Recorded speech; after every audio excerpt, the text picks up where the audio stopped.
Amin ya Allah, amin. Apa itu yang kami muliakan? Firman Allah yang kami bacakan surat Al-Baqarah ayat 21, di mana Allah menyeru kepada semua manusia untuk beribadah kepada Allah. Allah yang telah menjadikan kita agar kita bertakwa. Jadi adalah perintah beribadah. Dan perintah beribadah ini tidak hanya dalam beribadah kepada Ibu kepada Allah menulis dan ini yang mengatakan ya ayyuhan nasu budu. Hai manusia, beribadahlah kepada Allah Subhanahu wa taala.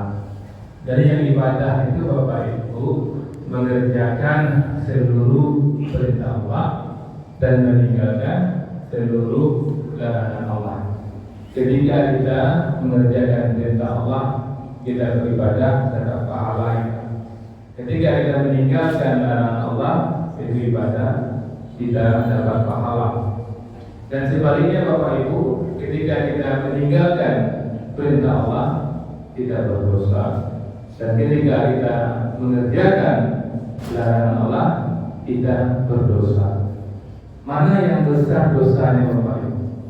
Ya pasti berdosa dulu. Mana yang banyak dosanya meninggalkan perintah Allah dengan mengerjakan larangan Allah? Mana yang besar dosanya? Minta ampun kita kepada Allah, jangan sampai kita meninggalkan perintah Allah, jangan sampai kita melakukan apa yang dilarang oleh Allah. Tapi perlu kita kaji Bapak Ibu, mana yang besar dosanya meninggalkan perintah Allah atau mengerjakan larangan Allah.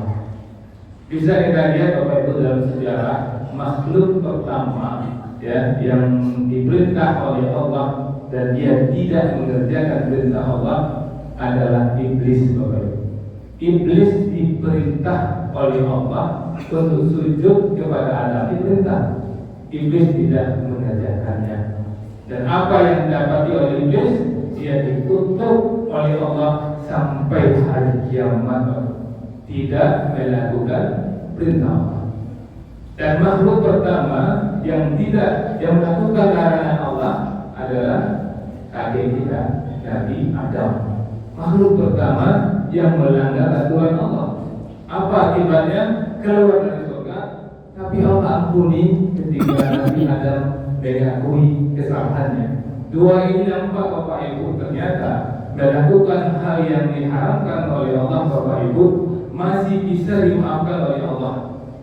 Tapi ketika iblis meninggalkan yang diperintahkan oleh Allah, dikutuk oleh Allah Bapak Ibu.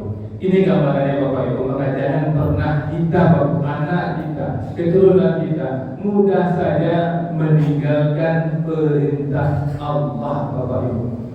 Banyak kita perhatikan orang tua yang senang bahagia ketika anaknya berbakti kepada dia walaupun tidak sholat Bapak Ibu.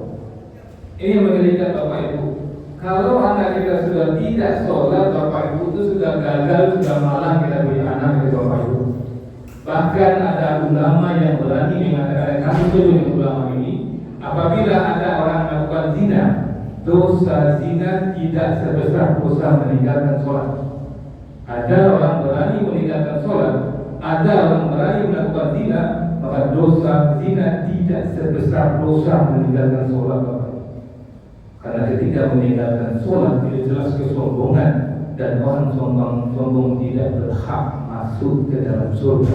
Sementara orang yang bermaksiat pada umumnya Bapak Ibu dia karena pengaruh karena maksiat karena nafsunya, tapi ketika dia tidak beribadah karena sombongnya Bapak Ibu. Untuk itu Bapak Ibu ya kami mengajar dari kami dari surga itu hati kita. Sebesar apapun Bapak Ibu ya, seberat apapun ibadah pastikan kita mengerjakannya. Ketika kita belum mampu meninggalkan larangan Allah, tapi jangan sampai kita tidak mampu mengerjakan suruhan Allah. Meskipun Bapak Ibu kalau kita lihat kita nyaman rempeng sedikit-sedikit, tapi masih sholat Bapak Ibu, masih alhamdulillah Bapak Ibu.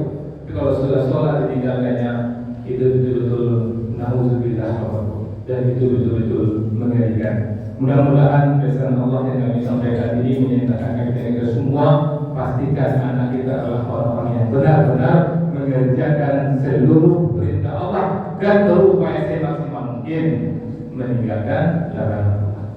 Banyak maaf. Assalamualaikum warahmatullahi wabarakatuh.